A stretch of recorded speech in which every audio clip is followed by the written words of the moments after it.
One boring evening, you get a text. Hey, a package just arrived for you. Check who it's from. Another spam link, you think. Probably, but what's the harm in checking what the scammers want this time? So, out of pure curiosity, you click. And congrats, you just lost. Your device has just become a target of some of the most powerful surveillance tools in the world. And you might never even realize it. You didn't install anything. You didn't really do anything ridiculously stupid. You just clicked a link. And now someone has access to everything your device has to offer. You are being watched. That's how tools like Pegasus work, or Paragon, or other creepy-sounding creations born from private-public collaboration. And then all of this data gets fed into some massive analytical platform like Palantir Gotham. These are systems that are just as terrifying and mysterious as they sound. Let's get into it.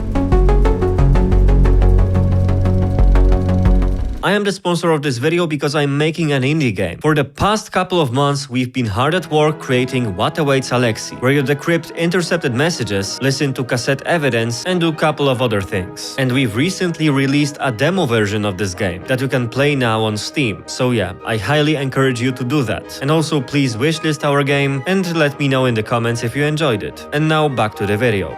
But what even is all of this I'm talking about? You hear about it everywhere. Pegasus this, Pegasus that. It's all over the media. But what actually is it and how does it really look in practice? Let's start with Pegasus. Pegasus is a spyware developed by the Israeli company NSO Group. It's sold exclusively to governments and state agencies, at least officially. According to the company, its purpose is to fight terrorism and organized crime. NSO Group was founded in 2010 by 3 Israelis. Niv Karmi, Shalev Julio, and Omri Lavi. The company's name actually comes from the first letters of their names, NSO. And the origin story itself is already pretty telling. Julio and Lavi had previously been working on technology that allowed tech support teams to access a customer's phone, but of course only with the user's consent. That changed the moment a European intelligence agency showed interest in the tool. That's when the idea was born to build something far more powerful, a system that could access a phone not with the user's permission, but completely without their knowledge. Niv Karmi then joined the project, a guy with experience in Israeli military intelligence and Mossad, whose role was to help get this system into the hands of the right people. And just like that, by 2011, the first version of Pegasus was ready. It's no coincidence, by the way, that a company like this emerged in Israel. For years, Israel has been one of the world's key hubs when it comes to cybersecurity, cyber intelligence, and offensive tech. A huge portion of specialists who later move into private companies like this come from Israeli military intelligence units, especially the famous Unit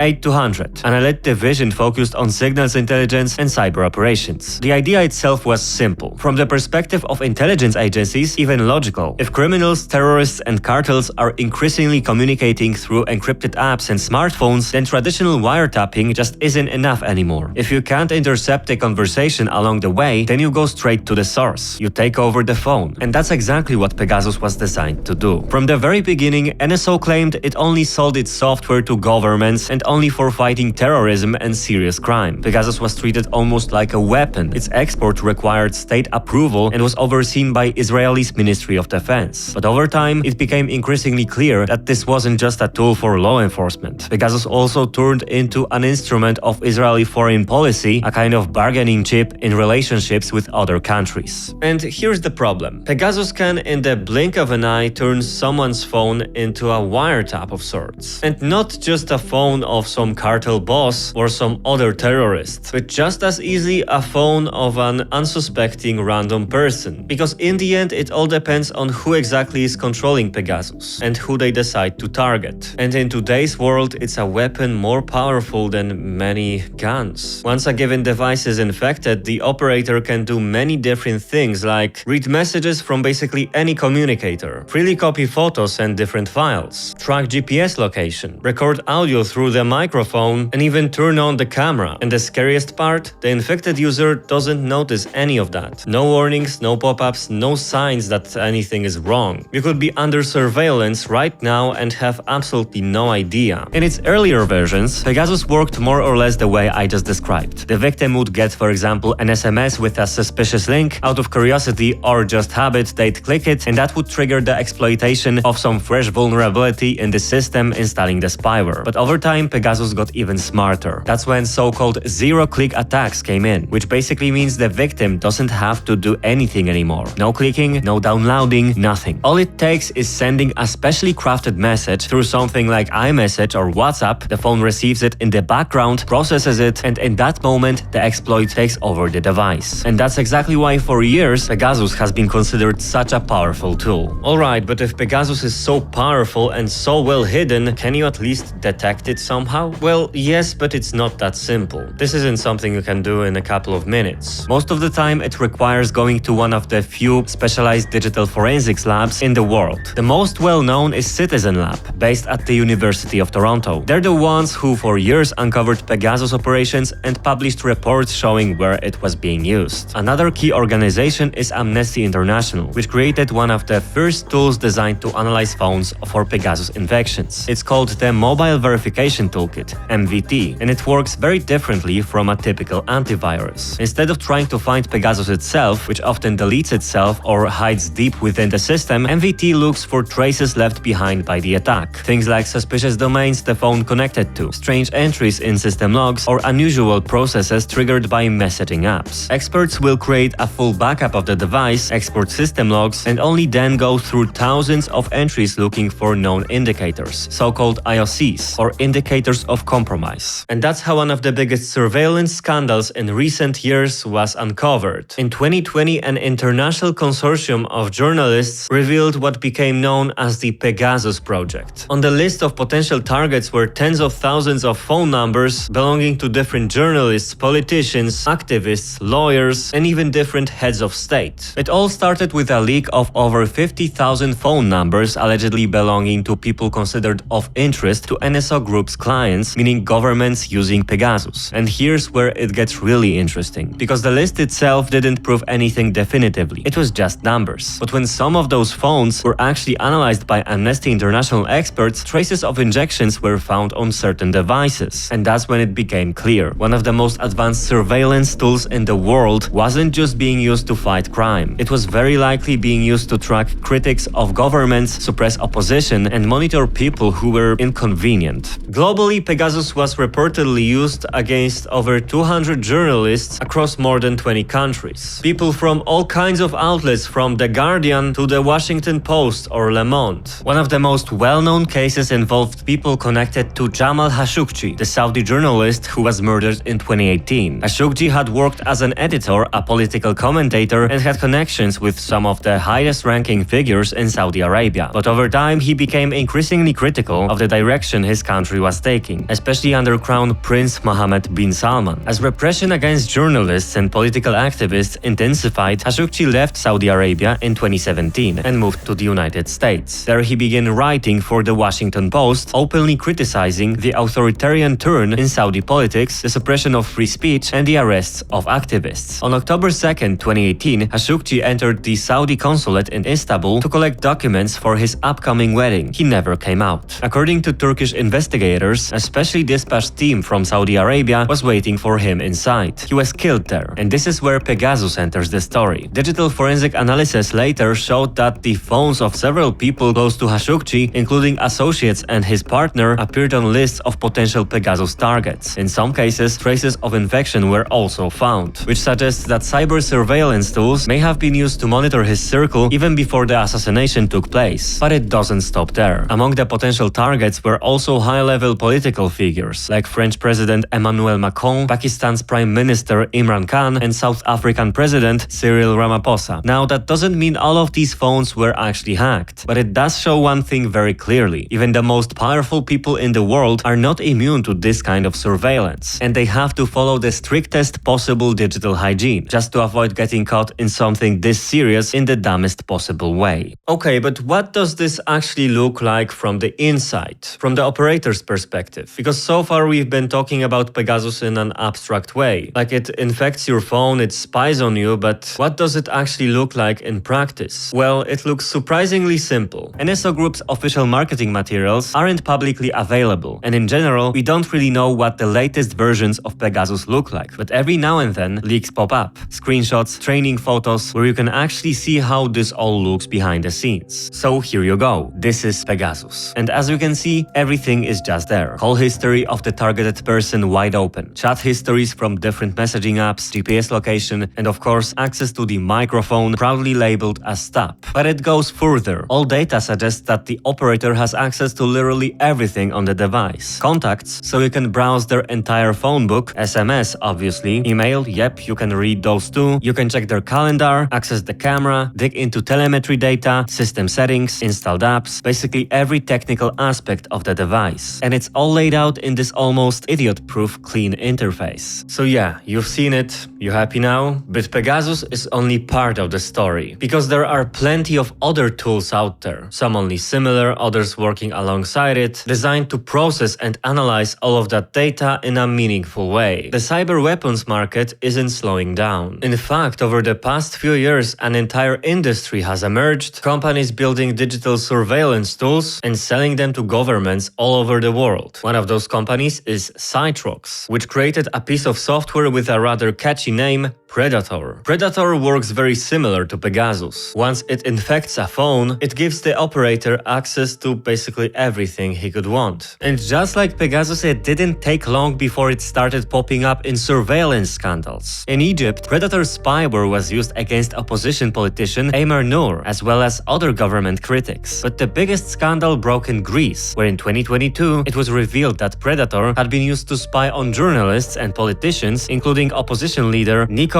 Androulakis. During the investigation, dozens of messages containing malicious links were uncovered, sent to journalists, business people, politicians, and even individuals connected to the government itself. Predator has also shown up in other surveillance operations around the world, including in various political conflicts across African countries. The scale of Cytrox operations became so significant that in 2023 the United States government placed the company on its sanctions list, after reports that Vietnam had used Predator to spy on US senators, classifying its activities as a threat to global security and privacy. Sanctions also targeted other companies linked to the Intelexa consortium, which was responsible for selling and marketing the Predator system. So as you can see, this stuff isn't exactly hidden. Pegasus isn't some secret mythical tool. It's just the most famous product in a much larger global cyber weapons industry, one that in recent years has been growing in a pace nobody really expected. Another one of the most mysterious companies in this space is Paragon Solutions. It's an Israeli firm founded in 2019 by Ehud Schneerson, a former commander of the elite cyber intelligence unit 8200, along with several other tech industry specialists. Among the co-founders was even a former prime minister of Israel, Ehud Barak. From the very beginning, Paragon tried to position itself a bit differently than companies like NSO Group or Intelexa. At a time when Pegasus was already at the center of multiple scandals, Paragon presented itself as a more responsible spyware vendor.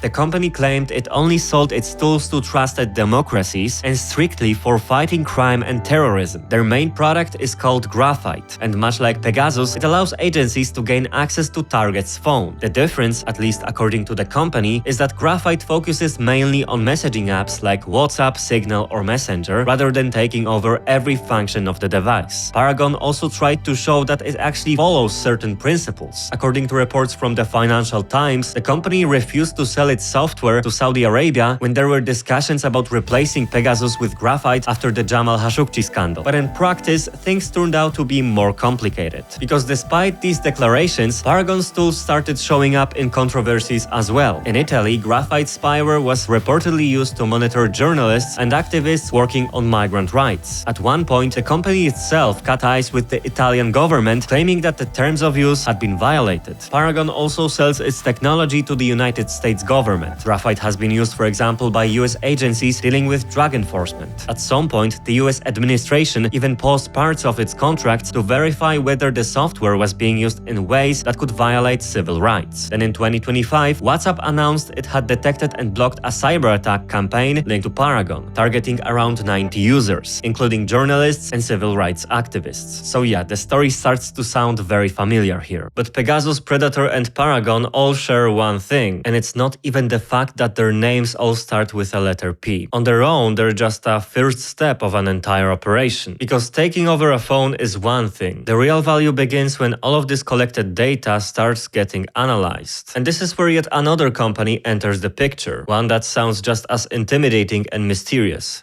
Palantir. The difference is Palantir doesn't make spyware. They're not hacking phones. They kind of stand next to the whole story, because what Palantir actually does is analyze massive amounts of data. The company was founded in 2003 by Peter Thiel, Alex Karp, and a few other Silicon Valley entrepreneurs. The idea came shortly after the 9/11 attacks. The goal was to build a system capable of connecting enormous datasets and finding patterns within them, like ones that could point to terrorist activity. Early on, the company received funding from In-Q-Tel, the CIA's venture capital arm, and from that point forward, Palantir began developing software used by US intelligence agencies and government institutions. Even the name isn't random. In The Lord of the Rings, Palantiri were magical stones that allowed you to see events happening elsewhere in the world. And in a way, that's exactly what Palantir's software does. It gathers data from different sources and tries to reconstruct a picture of reality. Their most well-known system is called Palantir Gotham. It's a platform used by intelligence agencies, law enforcement, and the military to analyze massive datasets. It pulls information from multiple systems and lets analysts uncover connections between people, events, and organizations. Because when you're a government agency surveilling hundreds of people and sitting on access to hundreds of databases, you're not going to have some poor intern piecing it all together in Excel. That's what systems like Palantir are for. Data from banks, from city surveillance cameras, from phones, from messaging apps, from government records, who talks to who meets whom, who pays whom, and how much. And from all those fragments, you can assemble a full data-driven picture of reality. So the thing we carry all day in our pockets isn't just a phone anymore. It's our diary, our camera, our map, a full archive of our conversations, purchases, contacts, relationships, our entire lives compressed into a single device. The most accurate digital reflection